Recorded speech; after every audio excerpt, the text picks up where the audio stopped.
ìgbéraga ti pọ̀jù fáwọn àfáà ìwàkiwà lẹ́ ń hù yí pẹ̀lú màtẹ́lẹ́ ní ìmọ̀ yín ò wúlò torí pé ẹ̀gbọ́n lọ́ngbọ́ obìnrin kan sọ̀rọ̀ sí bàbá kan jọ ni mo sì fẹ́ lè káwọ́ mọ́rí pé irú kí ni sọ yìí what is this n kò sì jẹ́ pé ẹni tó bá sọ àgbàdo mọ́dì yóò di kí ni o yóò di aláwàdà díẹ̀ lára pé torí pé wọ́n sọ̀pọ̀tì ẹnìkan sọ̀pọ̀tì ẹnìkan wọ́n wá ń pè yín lóko kókó bàbá èkó ìyá àbàdàn ìyá ìgbà ìyá kínní kan àáfà jájá àáfà ṣe gbogbo ń tẹ́ ti wúrí wọ́n wá fi ń yẹpẹrẹ yín ojú òtún wá tì yín kò tiẹ̀ tún tì yín lára ó yẹ kó tì yín lára ó yẹ kó tì yín lójú cyberbullying iná ni bàbá kan ti ń gbé wọn lọ kóòtù ní ó ṣe dùn mọ́ mi ẹni tó bá ti sọ nǹkan tí ọ̀dà ń pa rẹ gbé lọ kóòtù òfin nàìjíríà ó fà ìgbà kẹ gbé ẹni tó bá sọ tí ọ̀dà tí è sọ̀rọ̀ ọ̀ràn yín tó sọ ẹ gbé lọ kóòtù èmi ṣe support àwọn tí ń gbé àwọn èèyàn lọ kóòtù òfin bẹ́ẹ̀ nàìjíríà bóyá wọn stop ẹ̀ bóyá wọn ò ní ṣe mọ́ ẹ bá wà fà kan torí pọ̀rọ̀ kan ṣẹlẹ̀ lẹ́nu tó mẹ́ta tí ń fà òun wá bọ́ta ló wá múra kankankankankan ní tí ò yẹ kó wí ń wí oṣù pẹ́rẹ́ láfa àwa rí yín tẹ́ bá gbé microphone tẹ́ bá ń ṣe wáàsí báyìí kọ̀ wáàsí ọ̀rọ̀ ọlọ́run kan tá a fẹ́ gbọ́ lẹ́nu yín mọ́ àfi wáàsí ìbàjẹ́ no matter how highly placed you may be kí wọ́n gbé ẹ sípò tó ga láyé tọ́rọ̀ rẹ̀ ọba ti jẹ́ tọ́lọ́run tàná Muhammad tí ó tẹ̀lé àyà Kùránì sọ́tù òjòrò tán sọ pé ayọ̀ alladhina amanu ẹ̀yin tẹ́ gbàgbọ́ ló dájẹ́ pọ̀ gbàgbọ́ nù ló fi tẹ̀lé la yasharu qawmun min qawmin asa an yakunu khayran minhum ẹ má jẹ́ àjọ kan máa bú àwọn kan kí wọ́n máa sọ̀rọ̀ tí ọ̀dá sáwọn kan máa yẹpẹrẹ àwọn kan iná ilẹ̀ tó ń ṣe o la talmisu anfusakum Al-Qur'an ló sọ bẹ́ẹ̀ la talmisu anfusakum ẹ má máa yẹpẹrẹ ara yín ẹ má máa insult ara yín ẹ má sọ̀rọ̀ tí ọ̀dá ẹ má máa sọ̀rọ̀ tí ọ̀dá ọ̀rọ̀ tí ó yẹpẹrẹ yín ẹ má máa sọ sẹ́ẹ̀sì mọ̀ pẹ́lẹ̀ Yorùbá Al-Qur'an nìkan sọ tọba gbà bẹ́ẹ̀ nìkan ó bàbá tiẹ̀ náà padà àkàkọ́ wá fi gbà bẹ́ẹ̀ yẹn wọ́tọ́ járólé àwọn ẹni Ọlọ́run wọ́tọ́ járólé ànábì Ọlọ́run al-ulama warasatul anbiya ó yẹ kó dúró lórí kó fi ọ̀rọ̀ rẹ̀ àti ṣesí rẹ̀ kó tó fi correct ẹni tó bá ń bú ọ nítorí kó ṣe nìyẹn ẹlòmíì gan ọmọ pípò tó ń wà ipò ńlá ni láwùjọ ẹlòmíì gan ọmọ kí wọ́n recognize òun láwùjọ lọ́kùnrin àti lóbìnrin torí owó ń tẹ́lómíì fẹ́ jẹ torí pé káàkan lè bá mọ yìí mi pé mo mọ̀rọ̀ sọ ntí ó yẹ kẹ́ sọ gan ẹ máa wí jáde ntí ó yẹ kẹ́ fi bàyàn jẹ́ ẹ fi bàjẹ́ ní táwọn kan sọ pé alágbájá ń hùwà tí ọ̀dà wọn ṣe kíní kankan ẹ wà máa wú jáde ẹ máa wú tìdílé ara yín jáde ẹgbọ́n tọ́lọ́wọ́n bá wí látẹ́lí mi sú anfusakum cyberbullying ìmọ̀ bàyàn jẹ́ ni tẹ́yìn ọ̀bá mọ̀ pé ń bàyàn jẹ́ àwa táwọn hùwà mọ̀ ìwàkiwà lẹ́ ń hù yí pẹ̀lú màtẹ́lẹ́ ní ìmọ̀ yín ò wúlò torí pé ẹ̀gbọ́n lọ́ngbọ́ ya ayyuhal ladhina amanu apẹ̀yìntẹ́ ìgbàgbọ́ lódodo ó lè pàdé mi lóde torí mo ti ń rí sáyẹn ẹ̀bẹ̀ bá pàdé mi lóde ẹni wọ́n bú ẹnìkan ọ̀rọ̀ Kùránì mò ń sọ ọ̀rọ̀ Islam ni mò ń sọ kàlámù mi gẹ́rí láì máa lẹ́sẹ̀ yànfàwò ọ̀rọ̀ tí ọba ti jẹ́ pé tó bá jẹ́ pé tó yà sítọ́ lọ́hùn kò láǹkọ̀ sàǹfààní la talmisu anfusakum ẹ má fẹnu bara yín jẹ́ Kùránì lọ sọ bẹ́ẹ̀ mùsùlùmí kan náà jọ ní wala tanabazu bil alqab la ilaha illallah Muhammad rasulullah sallallahu alaihi wasallam so àbí kẹ́ ẹ máa pera yín ló kọ́kọ́ ok ọ̀dà kẹ́ ẹ máa pera yín ló kọ́kọ́ ẹ wá wò ó nísìnyí ẹwọ́ kọ́kọ́ tí kálukú ń pera wọn ẹwọ́ kọ́kọ́ tí kálukú ń pera wọn ẹlòmíà lọ́mọ Ìbàdàn lóhun ẹnu òun dùn òótọ́ ni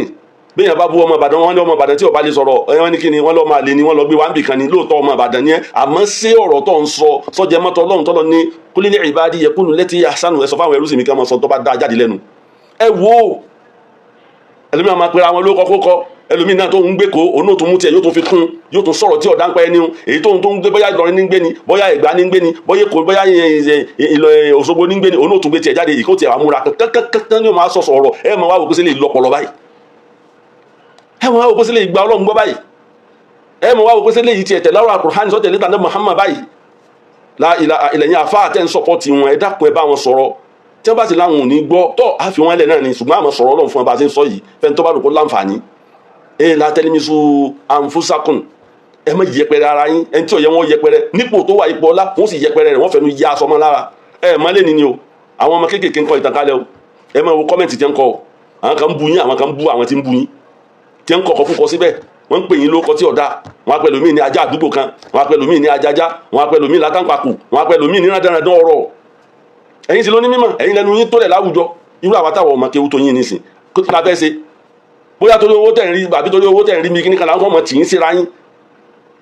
ẹ gbàtọ́ Ọlọ́run ẹ gbàtà náà Muhammad ya ayyuhal ladhina amanu la yaskharu qawmun min qawmin asa an yakunu khayran minhum ẹ bẹ jẹ́ àjọ kan wà kọ́mọ ṣe ẹ̀yà àwọn àjọ kan ẹ̀ tún máa fi proud nínú ìjọ tiwa àwa ọmọ ilé kéwù báyìí àwọn ọmọ ilé kéwù kìíní kan báyìí ẹ máa wo àwọn bàbá tó ti lọ tán àti sinmi nínú sí Ọlọ́run ẹ máa fàbùkù kàn wọ́n ẹ fàbùkù kan ara yín ẹ fàbùkù kan dílé yín wọ́n máa sọ̀tàn tí ò wúlò ní tí wọ́n gbọ́ nínú ìdílé yín wọ́n máa wá sọ nítorí pé ẹ fẹ́ gbà yìí ẹ fọ̀rọ̀ Ọlọ́run gbà yìí mọ́ ṣé báwọn kan ní ẹ ń ṣe wá sí káàkiri tí ẹ ń sọ̀rọ̀ Ọlọ́run tí sì ń wúlò inú àwọn méke ta lè dákọ wọn àtàwọn tó dàgbà ta lè dákọ wọn à ń dákọ wọn lẹ́kọ̀ọ̀kan wọ́n sọ̀rọ̀ tó reasonable èèbó ti sọ Quran àti Bible wọ́n ti sọ di ọ̀rọ̀ tí wọ́n kọ kalẹ̀ ọ̀rọ̀ tó yẹ pé wọ́n ní kóòtù Quran wọ́n ní kóòtù hadith wọ́n ní kóòtù Bible wọ́n ní kóòtù scripture kankan wọ́n dẹ̀ ní kóòtù ifá wọ́n ní kóòtù kankan làákàyè ni wọ́n fi kọ gbogbo ọ̀rọ̀ kalẹ̀ báyìí nísìnyí tó jẹ́ pé tó bá ka ìwé ìbò nǹkan láì fi ẹ̀sìn kún ó sì mọ̀ pọ̀rọ̀ làákàyè náà sọ níjọ́ tẹ̀yìn tí ń gbé fatiwa àti ń jáde fatiwa èbú èpè fatiwa èpè inú yín sì ń dùn àwọn yẹn sì ń sọpọ́tì inú yín dùn ẹnìkan pè mí látà abroad ń dóni ní kí n bú ẹnìkan mo á wò pé kí n mọ fẹ́ bú ẹni yẹn fún for what reason látẹnimísù àǹfùsàkùn ẹ̀yìn ẹ̀yà ara yẹn yíyẹ pé ara yín látàná bazu bí lálẹ́kọ̀ọ́ la ilaha illallah ẹ má pera yín ló kọ́kọ́ lákọ́bù tí ọ̀dá nickname tí ọ̀dá ẹ má pera yín bẹ́ẹ̀ Qur'an ló sọ bẹ́ẹ̀ ìsàlẹ̀ ismul fusuq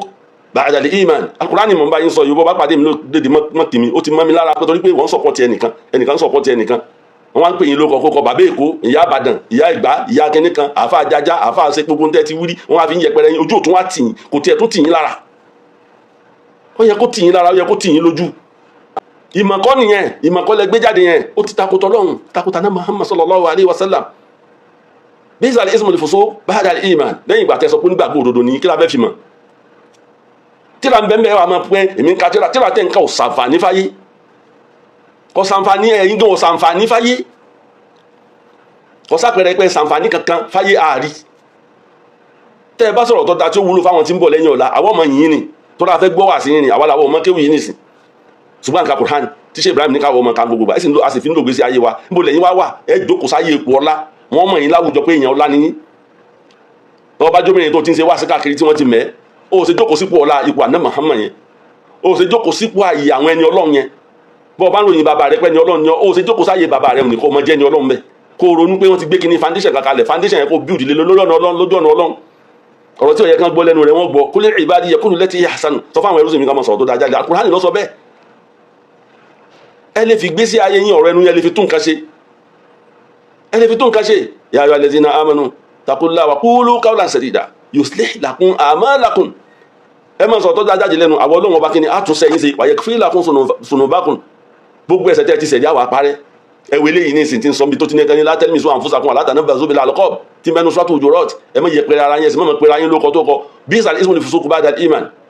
nǹkan kí nǹkan ni ìbàjẹ́ ni ní tó burú jù ni pé kéèyàn sọ pé òun gbọ́dọ̀ gbọ́ kó tó wá mọ̀ ṣàìgbàgbọ́ sọ́dọ̀ lórí ìṣesí ọ̀rọ̀ ẹnu rẹ̀ ọwọ́ àní faman lam yatub ẹni tí ó bá lọ sí kíni kó lọ túbá fa ulaika humu zalimun alábòsí ló pé èèyàn burúkú ẹni tó ti sọnù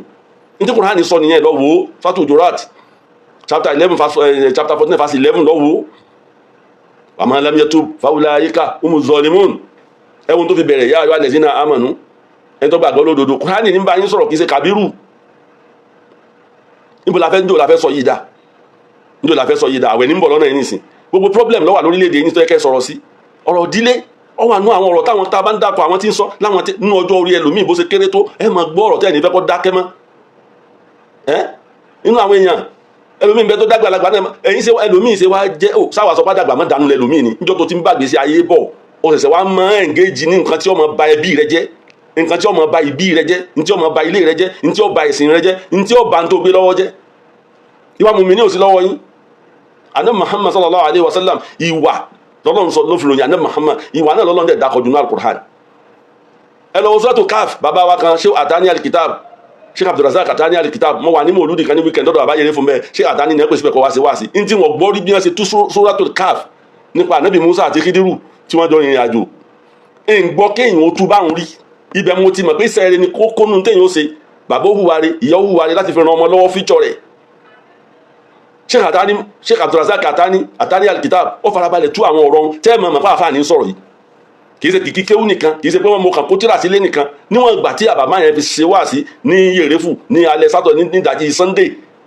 mo délé mo tún wá lọ gbé Suratul Kahf yẹn mo wá lọ wò láti ìpìlẹ̀ bí ṣe ń sọ̀rọ̀ sẹ́rí bí ṣe ń sọ̀rọ̀ ọ̀rọ̀ rẹ̀ tí sì mú example wá téèyàn èlò ọjọ́ iwájú téèyàn èlò ilé ayé ìwọ náà wò ma kana yarju liqa'a rabbi falyamal amalan salihan wala yushrik bi ibadati rabbi ahada Al-Qur'an ló sọ bẹ́ẹ̀ ní òpin Suratul Kahf ẹ bá bẹ bójú lọ́kọ́ ọmọ ṣiṣẹ́ rẹ kó sì mọ́ pa nǹkan pọ̀ mọ́lọ́n tí bá ń sìn ọ̀rọ̀ ṣẹ́rẹ́ náà wọ́n wá sọ iṣẹ́ rẹ wo ni wọ́n bẹ ń bi tọ́lọ̀ ní ẹ mọ́sẹ̀ tẹ́ ń ṣe látànábàzú wàlátẹ́nìmísú àǹfùsàkùn látànábàzú bẹ̀rẹ̀ àdìkọ́ bí sàlẹ̀ ismul fusuq ba'da al-iman òkú tó ti kú ẹ sọ̀rọ̀ rẹ̀ láìda bàbá ńlá yín ẹ sọ̀rọ̀ wọn láìda àwọn náà tún history bàbá ńlá tí ẹ tún wá ń purọ́ mọ́ra yín tí ò ṣẹlẹ̀ cyberbullying iná ni bàbá kan ti ń gbé wọn lọ kóòtù ní ó ṣe dùn mọ́ mi ẹni tó bá ti sọ nǹkan tí ọ̀dà ń pa rẹ gbé lọ kóòtù. òfin Nàìjíríà ó fàyè gbà kẹ́ gbé ẹni tó bá sọ tí ọ̀dà tí è sọ̀rọ̀ ọ̀ràn yín tó sọ ẹ gbé lọ kóòtù. èmi ṣe support àwọn tí ń gbé àwọn èèyàn lọ kóòtù. òfin bẹ́ẹ̀ Nàìjíríà bóyá wọ́n stop ẹ̀ bóyá wọn ò ní ṣe mọ́ bóyá wọ́n stop ẹ̀ tí wọn ò ní ṣe mọ́ nínú ṣe support wọn bẹ́ẹ̀ ẹ kàn ṣáájú òkú ń bì kan ẹ kàn mọ kúrúkúrọ́ kan ẹ mọ sọ tí ò sí mẹ́ẹ̀lú mi wọ́n sọ̀rọ̀ mọ́. ìgbéraga ti pọ̀jù fáwọn àfáà. ìgbéraga àṣetọ́nù ló sì ní kó wúra rẹ pẹ́yìn nìkan ni kò sẹ́lòmíì mọ́. mùsíbà ni ẹ̀yin náà sì ń ṣe wá sí pé ilé ayé yìí ṣe fẹ́ nìkan. walau sha'a Allahu laja'ala an-nasa ummatan wahida. òun kálukú ni ó ní àìdí àti ẹ wo nú ìlú kan sọ̀rọ̀ sí gbogbo odidi ìlú ẹ wo nú ilé kéwù kan sọ̀rọ̀ sí gbogbo ilé kéwù ẹ wo nú àwọn ìran kan sọ̀rọ̀ sí gbogbo àwọn ìran wọn. kéwù yín ọ̀wá sàǹfààní fáyé mọ́ ìwọ̀n ń kó ẹ̀rẹ̀ bá wọn tó bí ẹlòmíì. obìnrin kan sọ̀rọ̀ sí bàbá kan dóni mo sì fẹ́ lè káwọ́ mọ́lẹ́ bí irú kí ni sọ yìí what is this. n kò sì jẹ́ pé ẹni tó bá sọ àgbàdo mọ́dì yóò di kí ni o yóò di aláwàdà ẹdìẹ sọ àgbàdo mọ́dì yóò di aláwàdà ẹdìẹ níbi tẹ bára yín dé òun kálukọ́ ọmọ wa lọ ké nǹkan tí wọ́n sàlábà ara wọn nítorí ọ̀rọ̀ nítorí ìbàjẹ́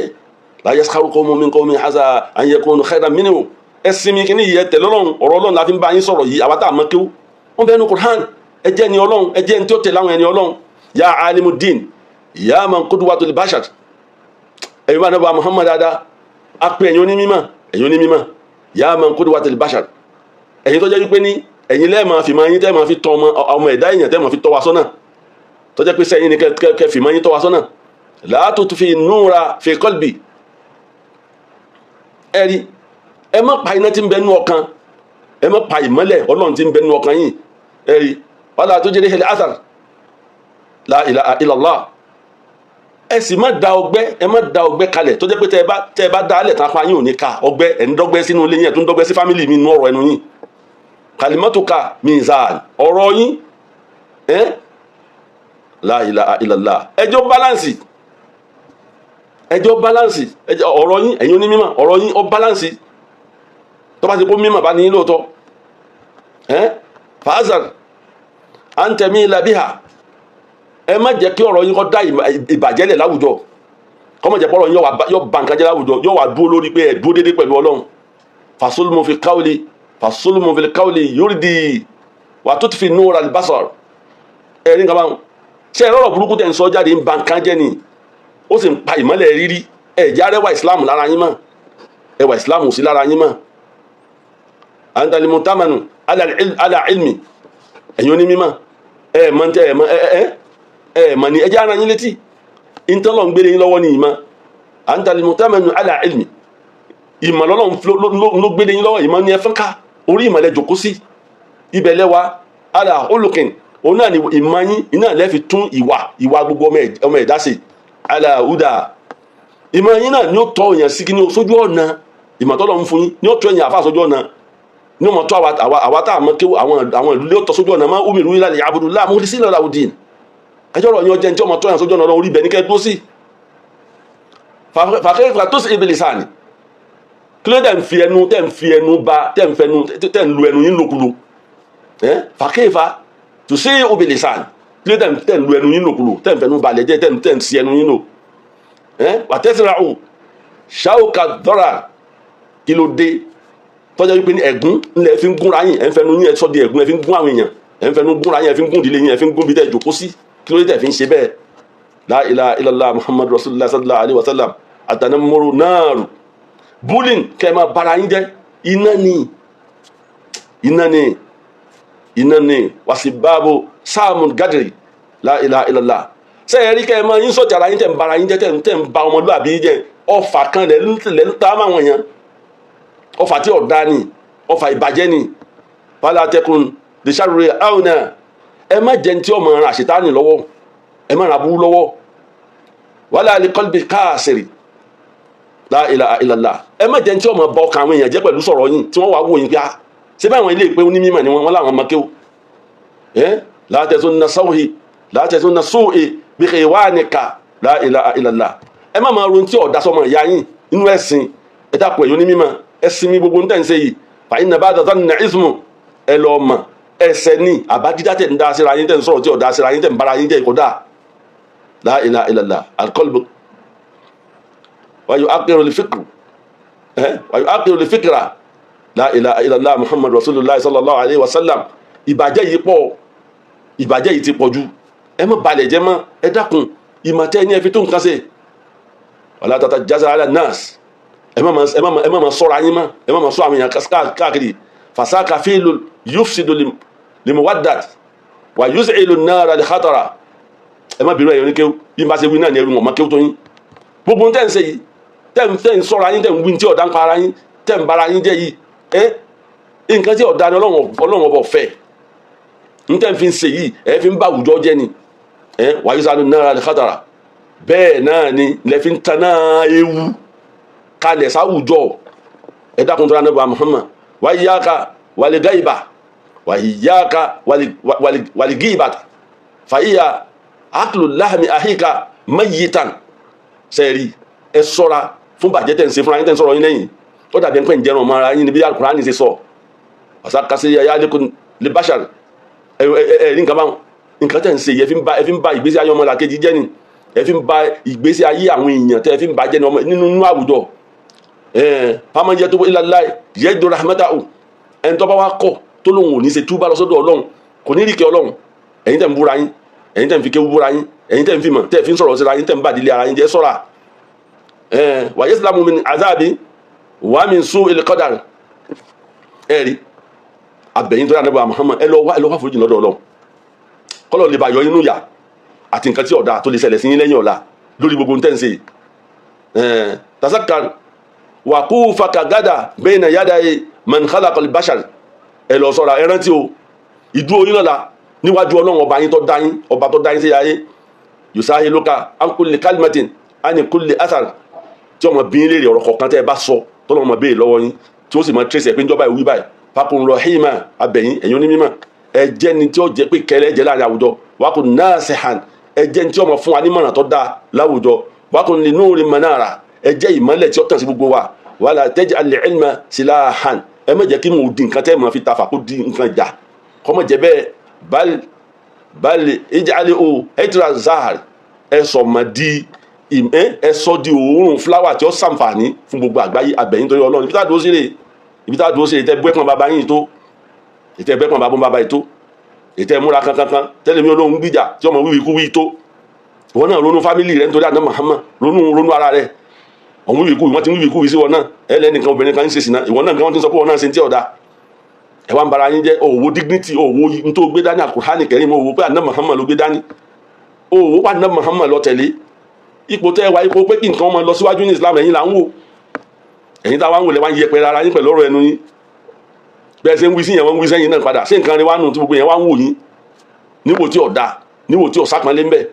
ibi tá a dúró sí lé nílé kọ́lọ́nkọ́ wọlé ànábì Muhammad bá a ṣe wí láwa tá a jọ méjèké yìí. Ọlọ́run jẹ́ ó wúlò fún yẹn àfa o, Ọlọ́run jẹ́ ẹ mọ iye ara yín o, ìmọ́lẹ̀ Ọlọ́run ti ń bẹ lára yín, Ọlọ́run jẹ́ ọmọ gòkè sí ẹni tẹ́ léwé tí ó ṣe wá láǹfààní yín ni ẹ mójútó. bẹ́ẹ̀ yẹn bá bu yín ẹ wá wà sí tẹ́sí tẹ́fi ṣe kí ni o, tẹ́fi pé ó ń tọ̀ sójú ọ̀nà iṣẹ́ tẹ́ ẹ máa ṣe ni wọ́n respect yín, Ọlọ́run tó ní yín ló sì tó pa yín lé.